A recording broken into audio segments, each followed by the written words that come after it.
Pumikit din ako. Ako din kanina eh. Okay. Okay. Oy, for everyone. Kung pipili ka, sister, kung pipili ka ng katabi sa table sa isang party, sino ang mas bet mong katabi? Si Rufa May Quinto o Tita Mel Chanco? Oh, no! Opposite ends yun. Oh. Sa table, sa party. Akong ba muna? Sige, Go. Ako kay Rufa. Bakit? Oo. Kasi syempre, di ba party, dapat enjoy lang, good vibes lang.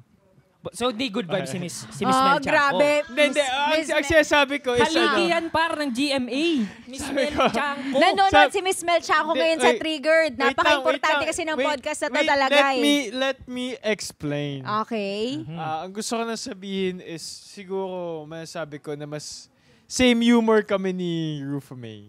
Ano ba yung humor ni Miss Mel Ano ba Chanco? yung humor ni Miss Mel Chanco? Basta yun, ewan ko ba? Ako, sagot ko si Miss Mel Chanco. Ako din. Kasi isa yan sa mga pangarap ko na maging, kumbaga, like host, like a reporter. And I feel like she's really great at that. So parang hihingi ako ng mga tips sa kanya on how to last long in the industry. Ganon, and I feel like marami siyang may impart sa akin in terms of that. Though if si Rufa May naman din yung nilagay sa akin, go, diba? Ako naka-work ko na kasi si Ate PG, si Miss Rufa. So, new experience naman sa akin if makausap ko si Miss Mel Chanco, grabe. Kasi din ako talagang fan din ako ng, well, I'm also parang 24 stan. interested in journalism, ganyan. Tapos kaya nga I remember nung basta kasama ako sa event sa Masterclass. If you guys are familiar with the Masterclass series ng GMA Regional TV, nakausap ko nun si Miss Cara David. Tapos as in, ang dami niyang, sobrang interesting ng mga kwento niya about her documentaries or kapag they're on ground somewhere. So I feel like marami din ganun na kwento si Miss Mel Chanco. Marami na rin silang, syempre mga talagang riveting experiences. Para sa UH, mga hosts sa UH. Pag nakakausap namin yung mga... Di ba parang interesting, ang kulay ng buhay nila. Parang ganun. Tsaka parang hindi na nga kami nag-effort na kausapin sila. Parang, sila na sociable. The conversation flows freely. Oo, kasi sobrang knowledgeable nila. And parang dun pa lang sa pagkwento nila sa mga karanasan nila, ang dahil mo na agad natututunan. Kahit hindi naman nila intention to like give life lessons or something. But it's just interesting. So, yun. Okay. Pero ako, Miss Rufa, siguro ako. Kaysa Miss Mel Chanco. Kasi party eh. Wala. By 9 p.m. baka matulog na si Miss Mel. Uy, hindi balay mo.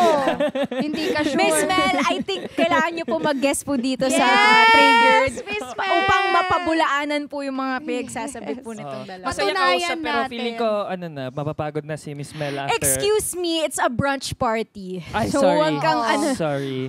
It starts at 9 a.m. Yeah. My Okay, gosh. next. Bunot tayo. Okay.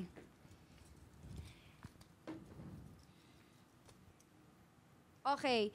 Mas bet mo ba mawalan ng pandinig o mawalan ng pang-amoy? Ooh. Mawalan ng pang-amoy. Hirap singer ka eh. Yun nga. Tsaka, okay lang sa akin mawalan ng pang-amoy. Kasi, at least, wala na ako maamoy na mga otot, ganyan. Same. Oo. So, Ako sa okay totoo naman, mas okay yung walang pang-amoy. Kasi di ba pag nagkakasipo naman tayo, nawawalan tayo ng pang-amoy. Yeah. So parang Na-experience na-experience mo na din yun. Para ka lang may lifelong na COVID. Tsaka pag nawalan kayo ng pandinig, parang ang hirap ng balance. Yeah. Kasi that's where we true. get our balance. So parang maybe hindi ka inclined with sports or hindi ka makapag-gym or hindi ka makapag... Basta parang mas ang daming mawawala sa'yo if Yes. mawalan ka ng... Mas ang daming linya ng trabaho na Pandemic. pwede mong pasukan. hindi ka walang pang-amoy. makapag-drive, hindi ka makapag... Oo. Okay, Oo. next. Next.